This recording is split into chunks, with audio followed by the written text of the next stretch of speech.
आज के युवाओं के लिए अभय सिंह का क्या संदेश? इसको अपने पूरे अध्यात्म वाली चीज़ को ना, उसके विज्ञान को समझो नंबर्स में। जैसे 7 फेरे लेना, 9 ग्रह होना, ये नंबर का महत्व है ना। कौन से उसका टीका तुम कैसे लगा रहे हो, कहाँ पे लगा रहे हो, चक्कर के हिसाब से। अपने में तो पूरा डायग्राम दे रखे हैं उन्होंने कि हर चक्कर की कौन कौन सी ध्वनि है, कौन कौन से स्वर कहाँ से निकलते हैं, कौन से मंत्र में किसका तुम उच्चारण करोगे तो कैसे होगा।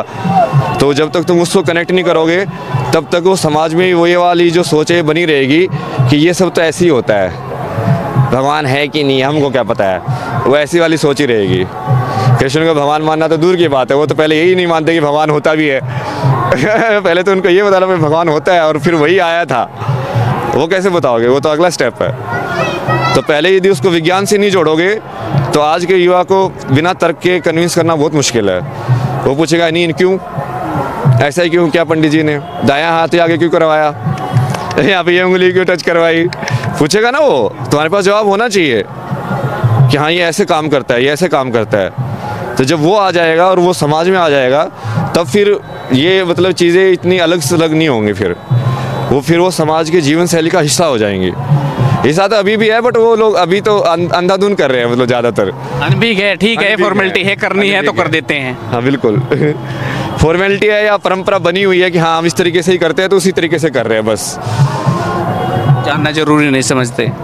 तरीके को जानना भी समझना पड़ेगा ना, नहीं तो होता क्या है ना कि जैसे जैसे उसका वो लिंक कट हो जाता है ना विज्ञान से, तो वैसे वैसे तुमको फेथ ज़्यादा ज़रूरी है, फिर अंधविश्वास ज़्यादा ज़रूरी है कि मैं अपने बच्चे को बोलूँ कि देखिए ऐसे ही है, तू बस कर दे, तुझे जानने की ज़रूरत नहीं है।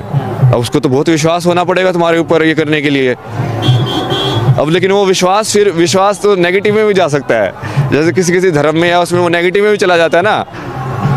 अब वहाँ पे ऐसे लिखा हुआ है कि हाँ भाई तुमको कोई पाप लगेगा ही नहीं, कर्म होता ही नहीं है कुछ भी, तुम कुछ भी करो, तो वो उसके हिसाब से उन्होंने विश्वास कर लिया, वो कुछ भी करते हैं। फिर कर्म का जो सिद्धांत है, वही जो मूल सिद्धांत है, वो जितने भी भारत के धर्म में सबके अंदर है, जैन के अंदर, बुद्धिज़्म के अंदर, सिखिज़्म के अंदर, हिंदुज़्म के अंदर, जो कि कर्म के सिद्धांत के बिना प्रकृति को समझना नामुमकिन है।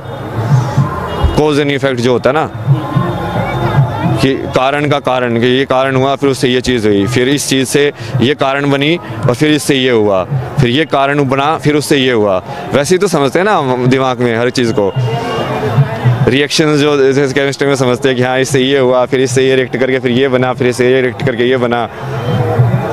तो वो विश्वास में दोनों साइड जा सकते हैं ना। भक्ति फिर वही है ना कि वो पूरा विश्वास है, तुमको क्या पता कि सामने वाले जिसकी भक्ति करे वो सही इंसान है कि गलत इंसान है। तो उसको ज्ञान से जोड़ना, विज्ञान से जोड़ना भी जरूरी है ताकि उसको भक्ति को थोड़ा बेस में मिले। यही है संदेश तो